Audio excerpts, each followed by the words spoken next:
Welcome to LOA Today. I'm Walt Thiessen. I've been doing this podcast since September of 2012, and boy, are my lips tired. This is your daily dose of happy. We are so happy you decided to join us today. And my co-host Anne-Marie is here in the United States this week. She's visiting family in Minnesota, and so we wish her well as she spends the next week or two catching up with relatives and checking out what it's like on this side of the pond. But in the meantime, I'm joined by a gentleman who probably would have been better if I'd interviewed him 2 years ago when, just before my marriage fell apart. But, better late than never because he's an expert on saving marriages. His name is Larry Bilotta. And Larry, first of all, welcome to the program. How you doing? Thank you, Walt. It's great to be here. How did you end up being like the Save the Marriage guy?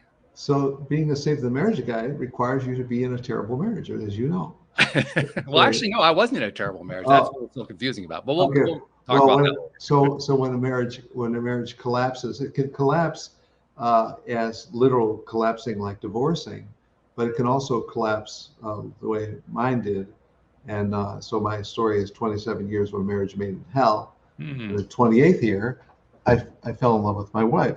So what happened was I was in a very, very difficult situation with, this is a phenomenon that happens in the world where strong-natured women, I call them hard-natured women, they are very confident, very together. They are very like black and white kind of women.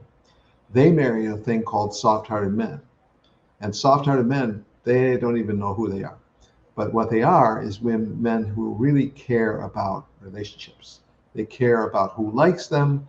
They care about who's their friend, who's their enemy. They care about all about relationships. And so they're very, very hard on themselves, and they really don't like to be wrong, and they don't like to admit they're wrong. But when they can't really go anywhere, they shut down. That's really a famous thing of theirs. They shut down a lot. So soft-hearted men don't like conflict at all. And because they don't like conflict, they're marrying strong women. So I married a strong woman, and she was very strong, and I'm soft-hearted. And so I couldn't compete with a strong woman. So that's the combination that I discovered during those married years. But it was 27 years of hell. And what 27 years of hell was like, what am I supposed to do with this woman who wants everything to be the way she wants it? And I can't really choose to be free to decide. So under the pressure of her demands, and she was very demanding, I had to decide, well, I got to stay and learn something because I can't divorce. And the reason I couldn't divorce is because I was programmed by my parents to stay married and miserable. So stay married and miserable is actually a subconscious message. And she had the same message, stay married and miserable. Except the difference about her parents and my parents, and by the way, both sets of parents never met each other. They never had any interest in meeting each other either. And so these two sets of parents had different systems. Their system was arguing, fighting, and getting mad. So getting angry was their system. My parents never would get angry. They would just bury everything, and burying was what we did. So I had a burying system, she had a fighting system. So that's our subconscious programs. So when we come together, we all have the makings of a marriage made in hell. So she's hard, I'm soft. She's programmed to fight, I'm programmed to shut down. So when these two people get together, terrible things are happening now. That's what the 27 years was. And so what I'm doing is I'm studying everything I can find, looking, kind of like what you were doing. I'm looking to find everything, like where's the answer, right? So the answer is all over the place. The truth is everywhere. The truth is in Life magazine. The truth is in the Bible. The truth is in a spiritual book. The truth is all over the place. So when you see it, you kind of know it, and then you gravitate to it. So what I was doing is I was learning over these 27 years what was happening to me, and I realized in that long process that I did not love myself at all. I didn't even like myself at all. Wow. And so because I didn't love myself, didn't like myself, I couldn't love her at all Sure. because she was so different. So Well, you couldn't really love anybody if you don't love you yourself, could love obviously. yourself. That's right. Well, but when you don't love yourself, you don't know that. When you don't love yourself, you don't say, I don't love myself. You don't even can't even identify that. I don't love myself. Right. It's just like, oh, I just love myself. Right. When you think it's some kind of physical thing, it's not. It's a sense that you have that you are okay, that you're legitimate, that you're likable, that you're an upbeat person in a world where you can be actually accepted as you are. Mm-hmm. Well, I didn't have that. So I don't actually have the wisdom to even know that, right? So going through all this process, what I'm doing is I'm writing to myself year after year after year, pages and pages, thousands and thousands of pages of what I'm doing is I'm collecting all the things I'm studying. Because Mm-hmm. I'm like, if this means this, then this means that, and I'm like, right? So I'm literally building what I didn't know I was building a course, but I built a course from what I was learning. Okay. And so this course became the Environment Changer program. So that's what I'm doing now. I teach the Environment Changer program, and it's changing the environment of your mind, not the environment of the physical world. So that was a big, long, sloppy, ugly process. And what was key about this, Walt, was that she was my pain provider.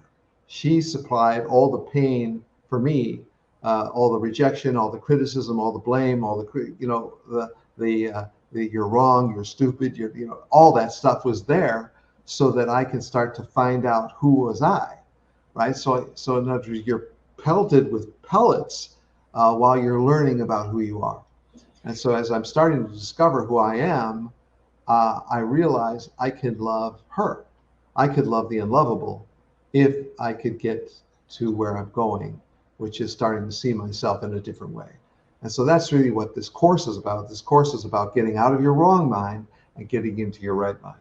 So the wrong mind and the right mind is a big idea for me, because the wrong mind is every word we have in the English language that we don't like. We don't like anger, anxiety, hate, criticism, blame, right? We don't like these words, right? All the things to avoid. Right? We don't like them, right? Because that's the wrong mind. And so they make up the wrong mind. So what's the right mind? The right mind is all the words we love in the English language: kindness, peace, joy, forgiveness, beauty, thoughtfulness, right? All those words. We got thousands of those. So 1,000 wrong-minded words, 1,000 right-minded words. Why is those words so important? Is those words are the words that contain the energy of the wrong mind and the right mind. And so when I say contain the energy, I'm talking about the whole personality of the word and all of its synonyms. So when we pick a word like forgiveness, forgiveness has a bunch of synonyms to it. And when we put them together, we start to feel the energy of forgiveness. It's not just the word. You have to take all the synonyms and put it together. And when you do that, you now have the energy of forgiveness. Or if we thoughtful, lots of synonyms. So the same on the other side, on the wrong-minded side, all the synonyms of resentment, right? That has a bunch of synonyms. What's another? Worry. Worry has a bunch of synonyms, right? So when you think about wrong mind and right mind, now you start to feel like, oh, all the words of the English language that we don't like, all the words that we do like. That's a very simple idea. I want to move out of the wrong mind, the words I don't like, into the words I do like. And those words are not just words; they're all energies, right? So what is changing the mind? When you're changing the mind, you're changing the energies. And what you're doing is you're taking what in the world we thought that was nothing, but the ideas are what I believe, what I imagine, and what I think. And when I take these words, these are activities. You only do them in your mind. When you think something, when you believe something, when you imagine something, that's all in the mind. And so when I talk to people so many times that are in these marriage difficulties, and they say, well, how can I do anything with her when she's 1,000 miles away? Like, well, we're talking about the mind, not the body.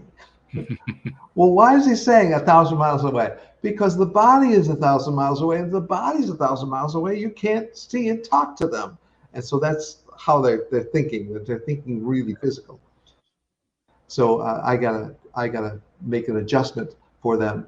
That I tell them the story of I've had people who change what they think, what they imagine, what they believe, and their spouse, who's 500 miles away or whatever, feels it. They feel the change, and there's been all kinds of studies about this now, right? Of what happens, like the quantum entanglement and all that stuff, right? Stuff we don't understand, right? But the idea, well, we like to pretend that we do, but we still we don't understand quantum physics. We talk about it, but we don't understand it. Wasn't Niels Bohr who famously said, when you think you know and understand quantum physics, that demonstrates you really don't understand quantum physics? That's right.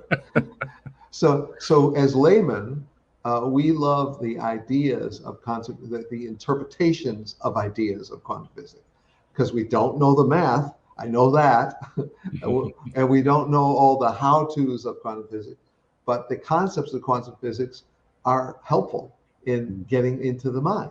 And so when we start to get into the mind, we start to really realize that what we think, what we imagine and believe, changes the setting outside.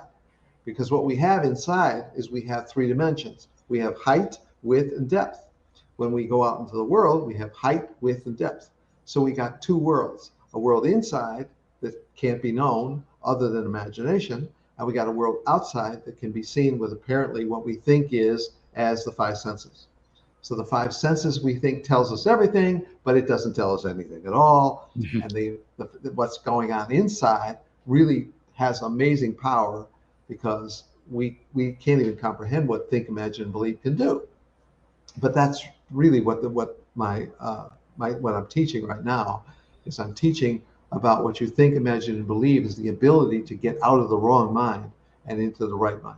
And so there's a whole foundation of beliefs that you have to make the switch. Like, the idea that the body does anything, that the body can do anything. The idea that the mind can't do anything. That's a big belief that we have to move out of. We have to move out of that wrong mind of belief and move into the right mind of belief. So we've all heard about the ego, what the Vedic traditions and all the Far East and all that, they've written about the ego for thousands of years.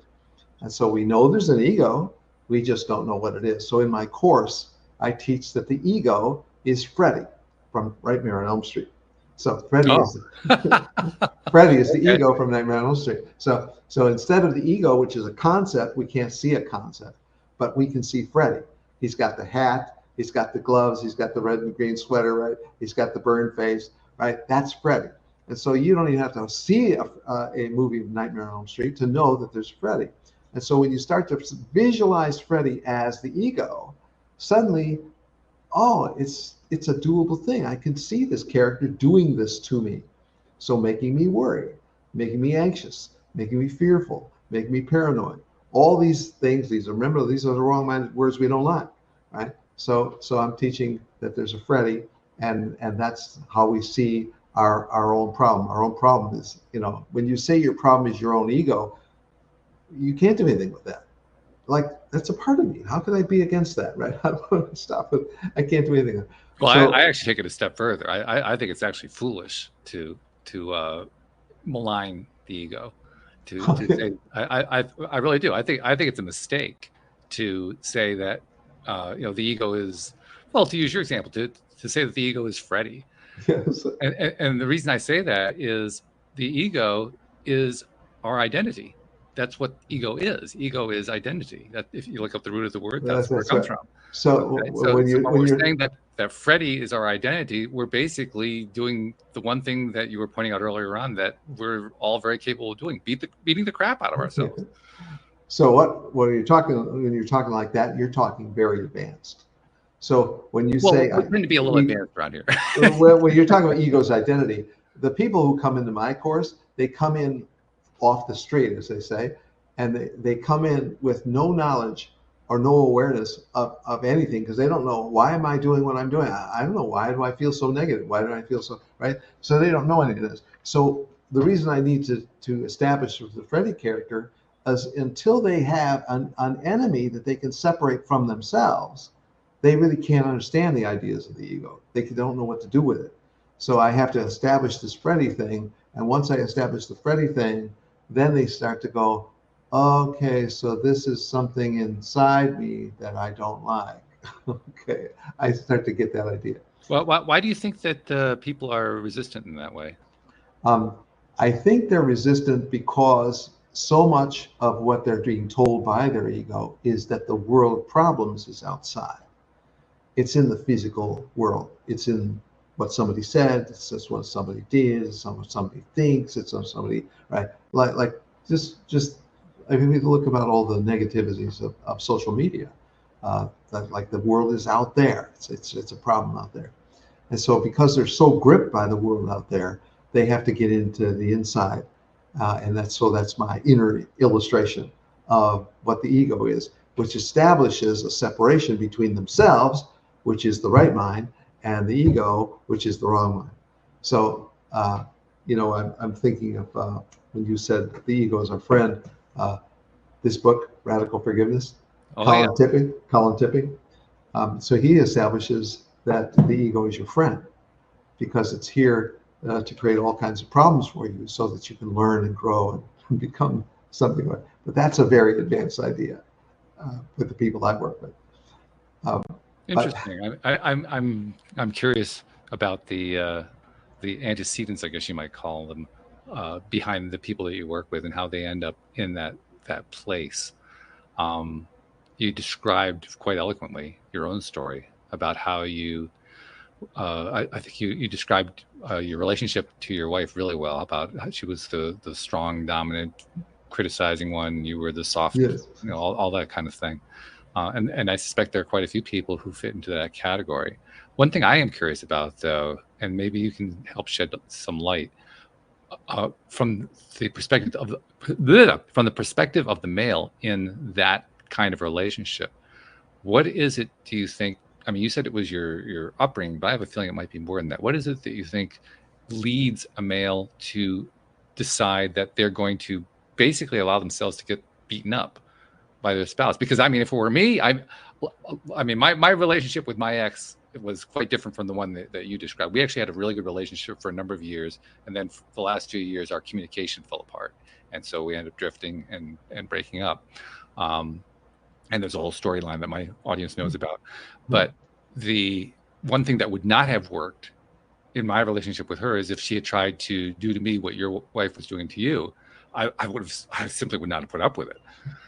Doesn't mean that I was the kind of person. I wasn't a dominant macho kind of male. I just would draw a line and say, no, I wouldn't do that. So I'm curious about the mindset that would. So you're talking about something that you had inside yourself, which is I would draw a line.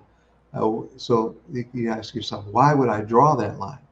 I would draw the line because I have a good enough feeling about myself inside to say, I'm not going to let you treat me that way because I feel better about myself than you're trying to make me feel externally. Yeah, I would feel that I deserve to be treated better. Yeah, well, but I didn't feel good about myself, so I couldn't draw a line. Like I couldn't even scribble a line. You didn't even feel like you deserved it. No, because what she was doing is she was literally taking my feeling about myself and giving it back to me. Yeah, sure. Which is the mirror idea. That's exactly what a good mirror does. What a good mirror does. So when you want to know what's happening in my life, well, what's happening to the way people treat you? The way people treat you, that's what you're giving off. And so you're giving off these 7 invisible energies, what you vibrate and your sensitivity and your moods and your attitudes, all those invisible energies they're carrying out all these things that are in you. And so what's being mirrored back is what they're picking up. And they're picking it up and they're sending it back because nobody wants to be your mirror. What a creepy job that is. Yeah. What a horrible thing. I'm feeling really good about myself, but now I feel bad when I'm around you. That's what happens to a mirror. Well, yeah, and it becomes a hall of mirrors in that sense. Yes, like a horror show hall of mirrors, because everything is just a reflection of horribleness everywhere that you look. I'm like, oh, geez. Yeah, so that's what my 27 years of hell was. My 27 years of hell was trying to find out who am I, what's inside here, and what's being reflected back to me. And I think this is another kind of a quantum physics-y kind of idea. But if you look at all the people in the world and you say, are they really people, separate people in bodies with separate histories and separate clothes and separate attitudes. Are they really separate people in a physical world? Or are they ideas? They're ideas visualized by me. So what's coming out of me is visualizing characters. And the characters are coming into my world to do certain things because we think very physically. So perhaps what you're saying another way, are the people that I see in the world the way I think they are, or are they another way entirely? Well, what I'm saying with this idea is when you're looking at we're separating a body and a personality and a history from that to this person is not all those things. This person is an idea, and that idea is coming out of me, right? And so if the idea is coming out of me, my mind is creating people. It's creating people in this world that look physical and act a certain way and have these personalities. And I'm starting to see that the more I start to feel good about myself, the better these characters treat me. The worse I feel about myself, the worse these people treat me. And so that becomes like a slow discovery that some people can make and some people want to see. But when you take people and turn them into ideas, it's much easier to see them bringing back a feeling as something I can do. I can change how I am to change how they are, but I don't have to change them because they are me. They are me. The idea of turning people into ideas is fascinating to me because from my own perspective, my own upbringing and everything, not so much that I was taught this, but this is just how I evolved, how I developed. I always started with the idea of somebody else as the beginning of my understanding. It was over time that I left that behind in order to understand more about what they thought of who they were in order to shift that. I'm literally having trouble understanding what it's like to start from a perspective that doesn't treat somebody else as an idea of who I think they are. So I'm asking myself, well, okay, if you're not treating somebody else as the idea of who you think they are, how are you treating them? Well, this whole question is, if I'm making every character in the world, that's really what this imagination exercise is about. Right. If I'm creating every character in the world, that means that everybody out there is a reflection of myself. Sure. So the more I am against, like, let's just start with racism as an example. Okay. Right? What happens in racism? I was just at a like a theme park kind of setting, and there was everybody there. Mm-hmm. Everybody was there. Sure. And there was no racism anywhere. Mm. And there could have been racism, but there was not. I'm thinking, and not only that, but everybody was really friendly. Right? Like, that's me now. Okay, I'm in a theme park setting, thousands of people, and I'm looking around, and there's no racism anywhere. You're not seeing any racism. Can't see it. Can't identify it. Right. And the reason is because it can't live in here because it's not in here. It's not out there. So that's like a racism example. Right.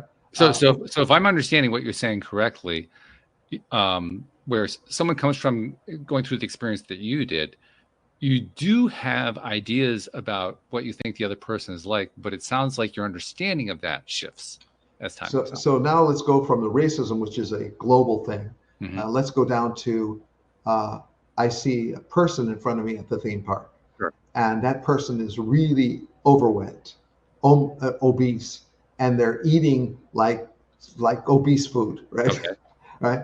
So if I look at that character and I go, ugh, that's horrible, and I start to judge that person, right? So what am I doing? I'm looking at a person I think is faulted, and I'm taking my feeling about myself and I'm throwing it on them.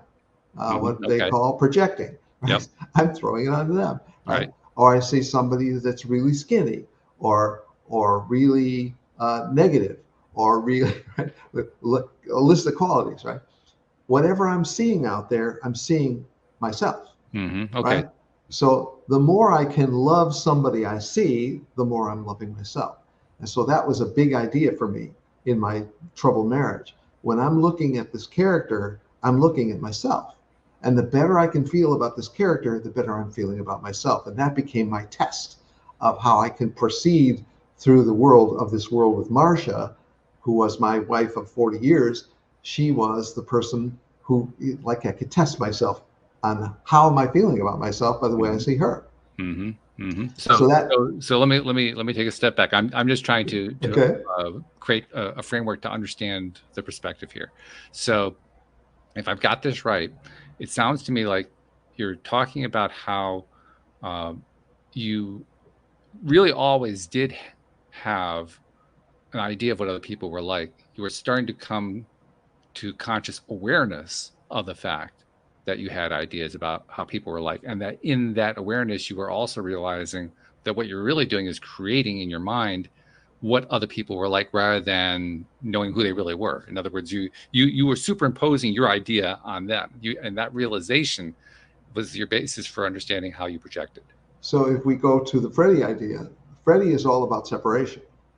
That's everything is somehow grounded on separation. And when we take that Freddie idea, what does Freddie look at the obese person and is looking for what's wrong with the obese person? What's wrong with everything? All the time, everywhere. And so when I started to discover Freddie, I started to realize, like, oh, Freddie generates against energy. He wants to be against everything, anything, everywhere, all the time, right? So everything is about against energy. So I started to realize against energy could be in an attitude, it could be a mood, it could be a feeling, it could be a thought. All kinds of things can contain against energy. And so the more I realized that against energy was at the core of Freddie, what Freddie made was against. And so becoming aware of against was a part of my little exercise of my process of understanding that against energy is actually going to kill you as a soul, because against energy is about separation, right? Separation from man, separation from wife, separation from God, separation from everything, right? But that's the whole theme of Freddie. It has to be against. And so I started to illustrate an idea of the ocean of against energy. And the ocean of against energy is an ocean filled with sharks, right? So the sharks chase you and they bite you, and then you're loaded with against energy, right? And so that was half the leg, but that's another thing. Right. But that's the half of the world. And the other half of the world, of this theoretical world, is the beach. And the beach is the place where the sand and the palm trees is. And so getting on the beach is getting into your right mind. Being in the ocean is being in the wrong mind. And that what separates wrong mind, right mind is it against energy? Are you in against energy? Because if you're against anything, it's going to start wearing on you. It's going to start taking its toll on you. And so when we look at just like the media is loaded with against energy. If we look at social media, we can see all kinds of against energy, right?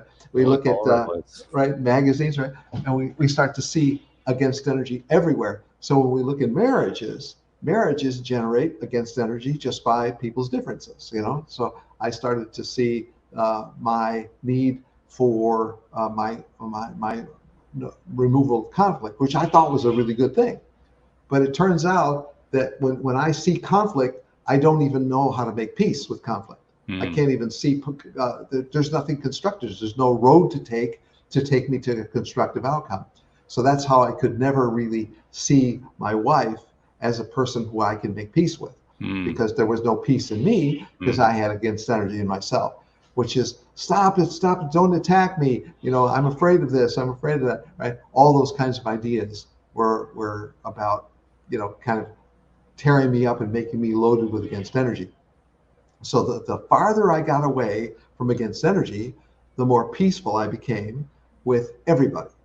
And the more I started, and that's where I was leading to, you know, what's the Beatles song? All you need is love. Right? Why is it all you need is love?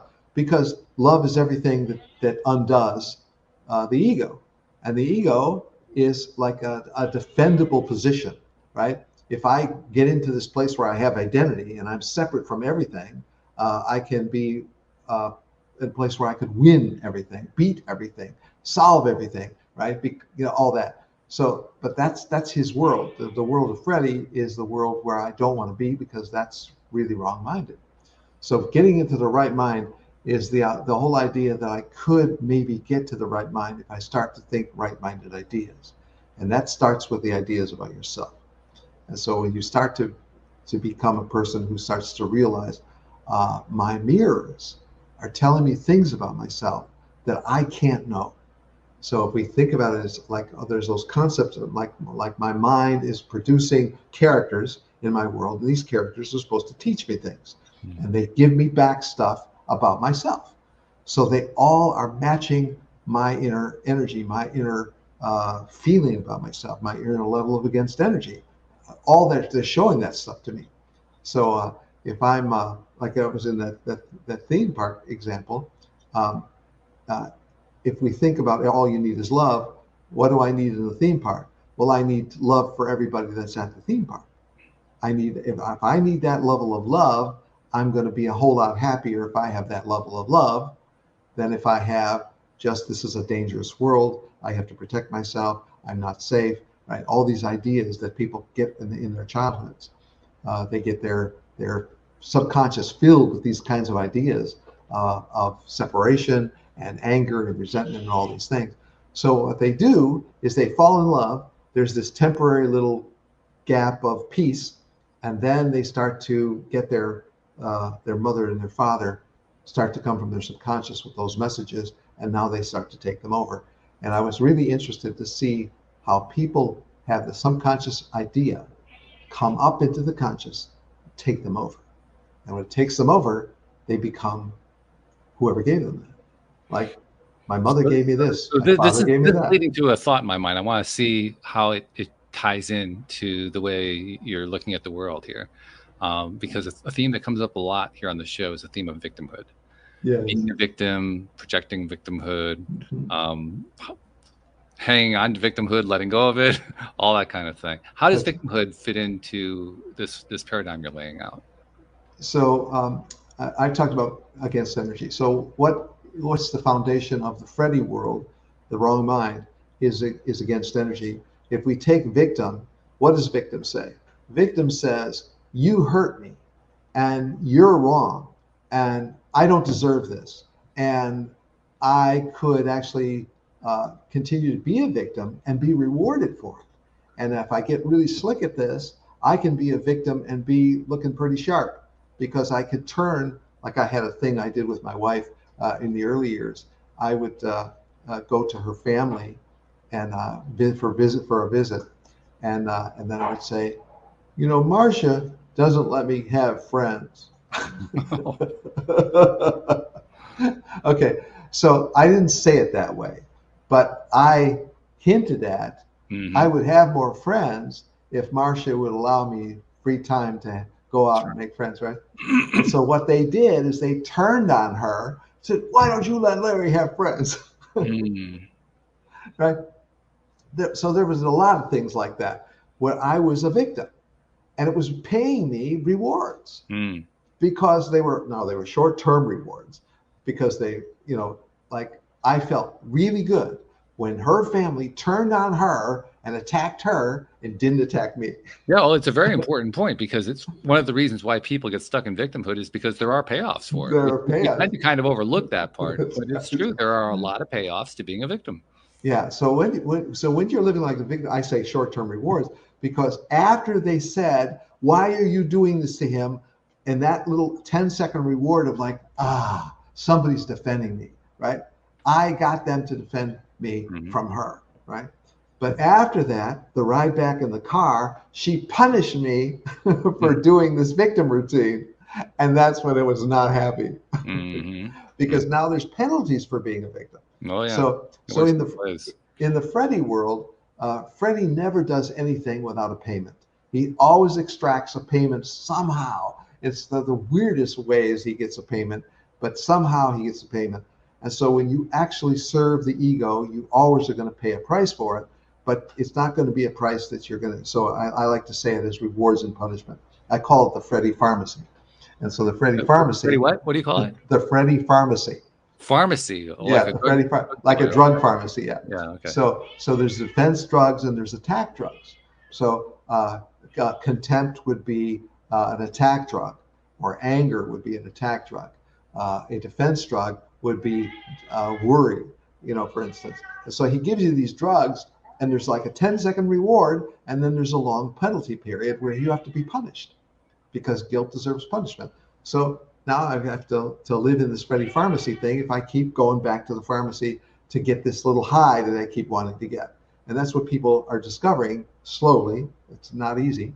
But the person who deals in against energy, in deals in living in a victim world, is going to start living in the payment and payoff situation, because they're going to be.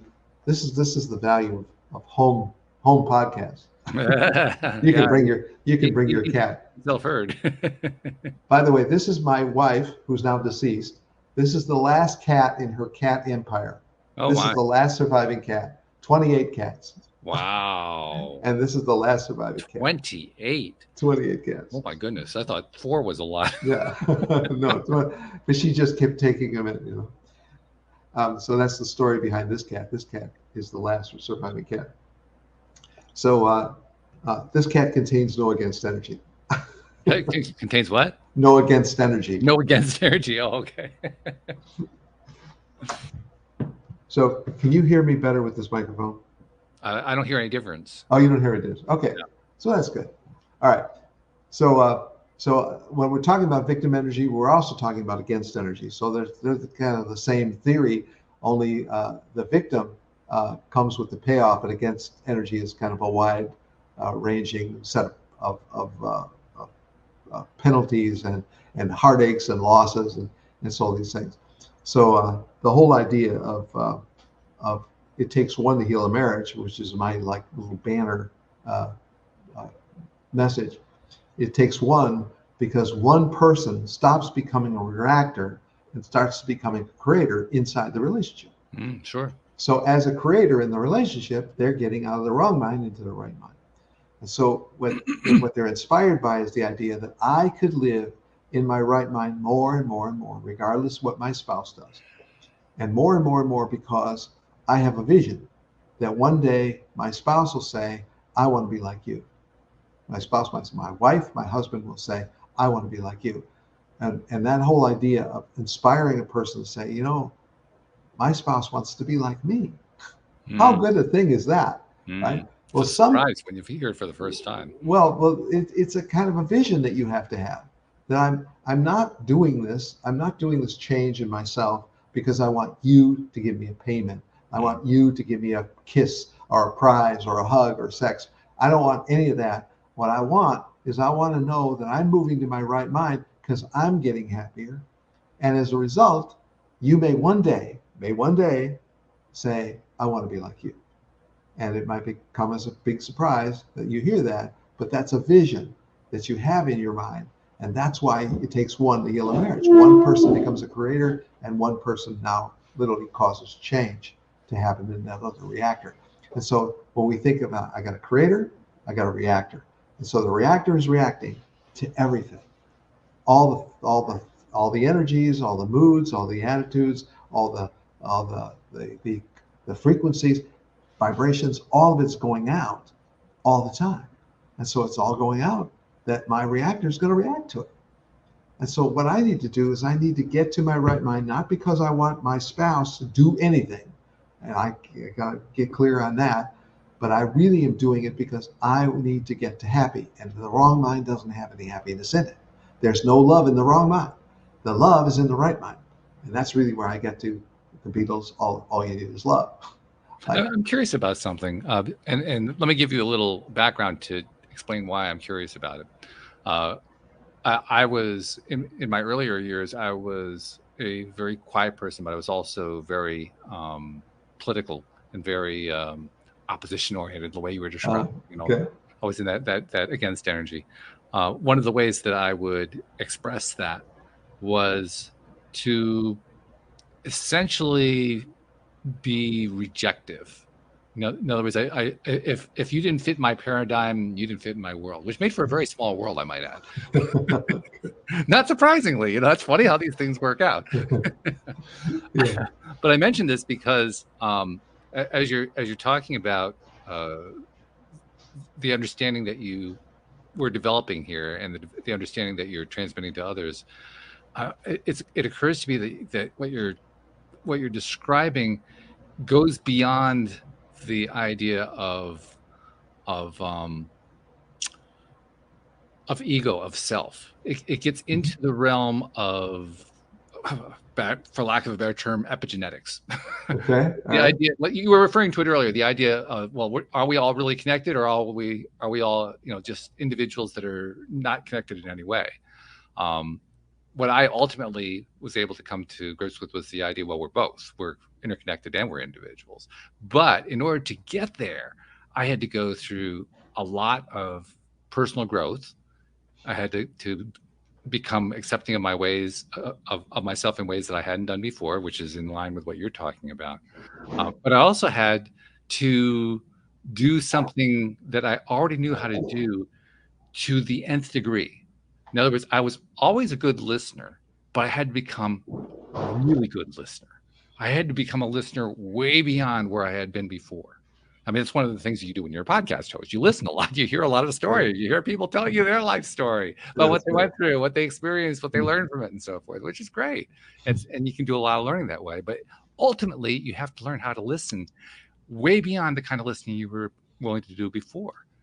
And the funny thing that happens is, this is just my journey, my route. But on my journey, I found that the more I listened, not only did I learn more about others, I learned more about myself. Listening taught me about myself. So going back to what I was originally saying, I'm curious to know, does that play a role in the process that you're describing? In other words, does the listening part feed into a growth in your own self-knowledge? When you teach, you learn. Yeah. And you're pointing out that when you listen, you learn. Exactly. Yeah. Right?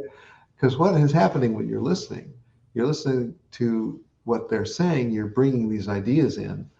And when you're listening, you're bringing them into your mind, and in your mind, you're going, well, how does this fit with that? How does this fit with this? Mm-hmm. And how does this fit with this cherished idea that I have about this? Right. So I have the premise that there's no things in the universe. There's only ideas. Ideas are all there is. And because it's all ideas, that's what shrunk me down to every person is not a body, because a body is a thing. But if we look at every person as an idea, everything's way more movable, everything's way more flexible. But when a person becomes a body, they become a thing, and a thing is a slow moving object. And everything is really slow when it's a thing. But when it's an idea, everything's moving a lot faster. And so when you start to see you're talking about energetic shift is what you're really talking about. Yeah, that's a big shift of energy. And when you talked about when you're listening, you're learning, and when you're teaching, when you're learning, because when you're teaching, you're thinking about, why do I even think about it this way? Why do I think about it that way? And then you're carrying your ideas to your listener, and as a teacher, and then when you become a listener, you become a kind of like a reverse teacher, where you're taking on ideas, but the ideas are starting to bump into other things that you held, but start to wonder, oh, maybe I don't want to hold on to that anymore. Well, exactly. And I'm thinking right now, one of the things that I learned through the listening was just how much I had allowed thinking about things in terms of being right or wrong to get in my way. That's right. I began to realize that just framing it as right and wrong was instantly going to lead me in the wrong direction. So when you were talking a moment ago, actually at the very beginning, when you were talking about whether you like stuff or didn't like stuff, that really resonated with me, because that became my go-to. Instead of saying this is bad, this is good, this is right, this is wrong, I said, well, I just don't like that. I do like this. And it took all the moral sting out of it, took all the ethics out of it. And now it just became, well, I like it or I don't like it. Very simple. Which you were actually talking about meaning. You were assigning meaning to things. Yeah. And the meanings, when they were really rigid, they were really rigid. Oh, yeah. Right. As ideas, right? Because they were so rigid. But once you started to expand your meaning, everything became more free and more open to interpretation, and more for sort of nuances and versions of meaning that you hadn't assigned before. Because when you look at life as every part of life, you think about in terms of the meaning is really, you've got to find a way to take meaning and make it more flexible, more open. If we go back to racism, what is racism? It's a restriction of meaning. It's getting really, really small. And if it's really small, and if you load against energy into that meaning that's really small, you got a racist, right? And so now everybody's coming out against racism, but racism is still there. It's just buried. It's secret, right? Because people have secret anymore. It's actually becoming a lot more apparent, but that's another story. but just finding people that are living that way. When you're racist in any form, you're going to be very restrictive in your meaning. And when your meaning shrinks down really small, your whole world is getting smaller, and it's getting harder to live in. And I think that's probably what happens to a lot of people when bad things happen to them. When bad things happen to them, they have to find a way to expand their meaning and not be so right and wrong, because that's one of the things that causes people to be if we look in the characters of the media, you know how they try to simplify characters to be, like 2 dimensions or 1 dimension, or right? Yeah. Because what that is that's a presentation of meaning of that person. Sure. And that person's now an idea, but they're restricted down to a very tiny little meaning of right and wrong, or good and bad, or up and down, or whatever it is. What also becomes really fascinating about that, I think, is that when people get into that small mindset, I think that's a nice way to summarize what you're describing there. That small mindset, they don't really realize how consistently they're basically trapping themselves.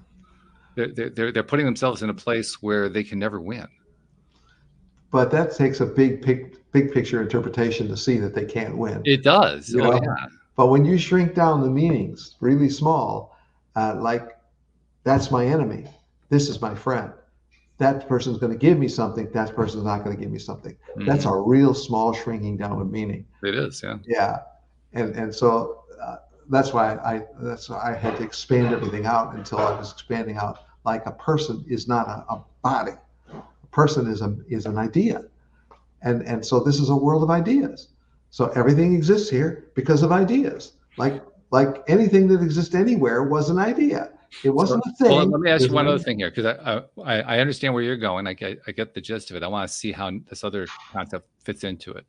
It's one of the key things I had to learn about myself and to learn about others as well. And that was the role of emotion, because I came from a mindset and basically an upbringing that taught me that the world was mechanistic, that the world is basically this great big machine, or all these machines, and we just do machine-like things, and that it's all based on logic and reason.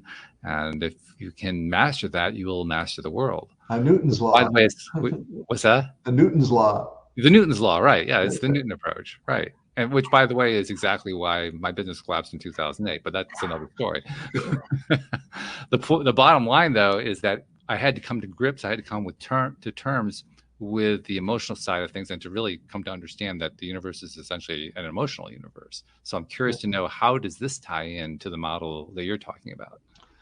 So if we go to what we're looking for, so we're looking to be happy in all circumstances. That's what if we had the 2 skills that would really help us, it would be happy in every circumstance, and it would be to influence without a word.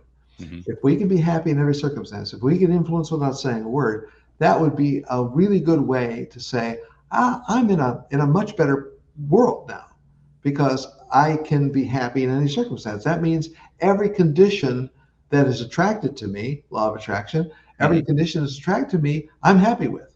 I'm content with it. And it's giving me instructions to make a change or whatever I've got to do, but that's really okay. I'm happy in every circumstance. And now, how about influence without saying a word? What am I doing now? I'm going to influence everything around me with my thoughts, with my feelings, without a word. Why am I not saying a word? Because my energy is carrying it. All my ideas are in my energy, and everybody's feeling it. And if they like me, it's because I feel good about myself. If they don't like me, it's because I don't feel good about myself. So being happy in every circumstance and influencing without saying a word is what I call that the two skills of the environment changer, because the environment changer is changing the environment of their mind. They're not changing the mind of the environment of their body. They're not changing a world of things.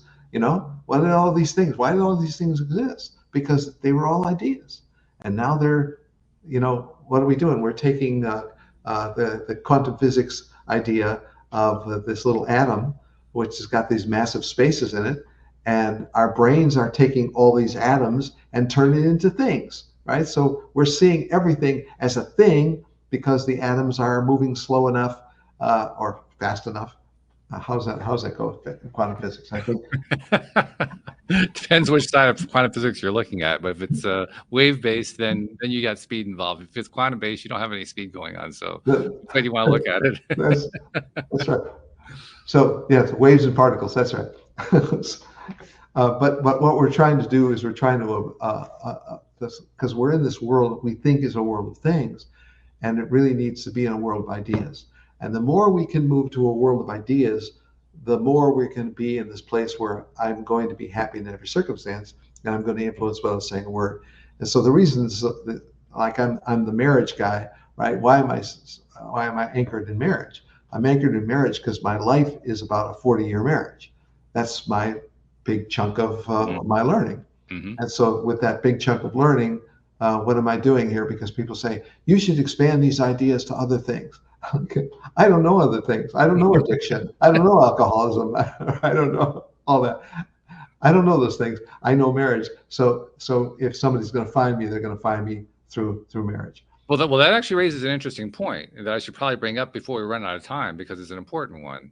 Someone wants to find out more about you and talk to you, learn more about this. How do they find you? I mean, we got to lay that part out here. Okay. So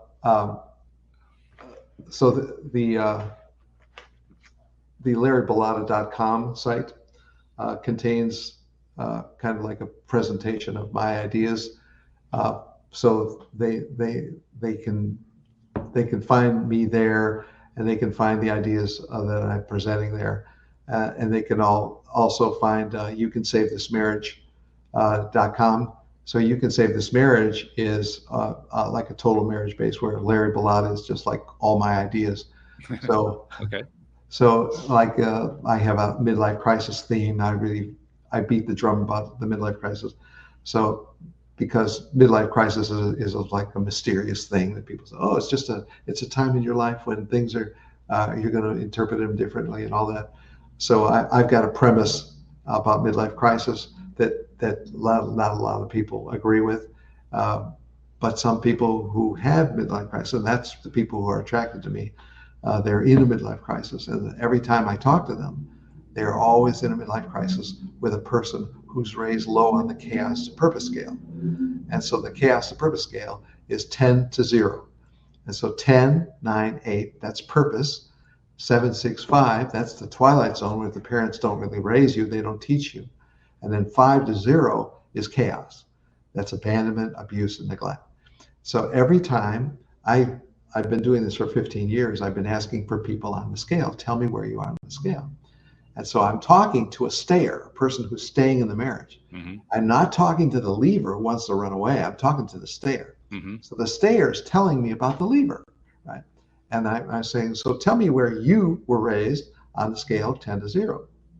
And so they usually locate themselves like a 9 or an 8, mm-hmm. right? And sometimes they'll raise themselves, they'll locate themselves at a 2 or a 3 or a 1, right? But the person they're married to is never a 9 or a 10. It's never a 9 or a 10. They're always raised at 2 or 1 or 0. So over and over and over again. So I say historically, in 15 years of doing these questions with the scale of 10 to 0, I've never had one person say, I'm a 10, raised at a home where what a 10 is, by the way, is a mom and dad who love each other and they teach us and talk to us, right? That's a 10. Mm-hmm. And so I'm raised at a 10 and my wife is raised at a 9. I've never had that. Not one time. 15 years I've been doing these interviews. Wow. I've never had anybody say. Definitely found your market, that's for sure. Yeah, that's who they are. Yeah. That's right. So people have a lot of ways of talking about trouble and unhappiness. And so my way of talking about it is called the Chaos Kid. And so that's my nickname for people raised in chaos. And, well, I have to say that this has been a fascinating conversation, and I wanted to thank you for giving me a new perspective. It's one of the things I like to talk about is how I love getting the new perspectives from all the people that I've interviewed over the years, because I valued it tremendously. And the interesting part is it doesn't even matter whether I agree or disagree. It's just having that new perspective shows me something in a way I hadn't thought about before. And that always shapes me. And I'm sure it does the same thing for listeners as well. So thank you for that. I really do appreciate your perspective. It's been really interesting. There's something else that I want to do too before we run out of time that I've been making it a practice to do for the last couple of years. Because I noticed, you were talking earlier about, what happens when you're on social media, or what happens when you're out doing various kinds of interactions in the world. And someone like you've been, for the last 15 years, you've been working with mainly men, I would gather, who are going through difficult situations in their marriages, and they're trying to navigate their way through, and you're helping them to do that. That means you're also posting about it. You're talking about it on social media. You're going onto podcasts. You're putting out all this stuff, a lot of free content to help people. And that's very similar to what happens with most people who come onto the show. The people who come onto the show are people who give. That's why they do this. That's why they want to get onto the show in the first place. But I also noticed that there was a gap there. The gap that I noticed is that there wasn't a whole lot of appreciation for everything that they're putting out there. And I said, well, I'm a podcast host. I can do something about that. So Larry, on behalf of those people you've never met, never seen, never will meet, never will see, who you've been helping in all these different ways, in all these different channels for the last 15 years, on their behalf, thank you. Thank you for what you're doing, because you're making a difference in this world. Thanks, Walt.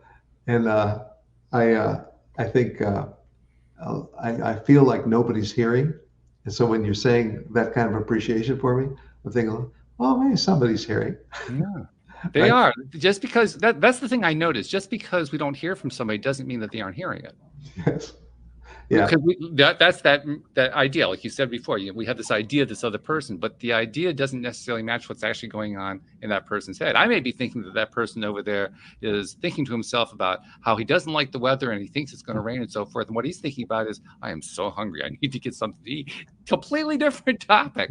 But my projection just doesn't match his. And that's when I realized, well, people probably are benefiting from this stuff. How do I know? Well, they listen to podcasts. That's one way I know. They do it in droves. It's like this massive thing that's just been blowing out of proportion over the last 10 years. Yeah. So clearly people are paying attention. They must be learning something. Otherwise, they wouldn't keep listening. Well, I love that you were in on the ground floor for really good reasons. You got in on the ground floor of podcasting before there was a podcasting. But I like the first one, but I like that I kind of got in at the beginning, but it's like with anything else I did because I needed to, not because I had some grand plan. That's right. That's what we all have. We all have, because I needed to. Like I was not inventing a course. I was just trying to survive. That's right. Exactly. That's the way it works. So Larry, thank you so much for joining us on the show and sharing your story. And boy, best of luck with what you're doing. And we'll make sure that we'll include in the show notes the links to your website so that make it easy to find you. But thank you so much. Thanks, Walt. Great interview. All right. And thank you to our podcast listeners everywhere. We'll see you all next time here on LOA Today. Goodbye, everybody.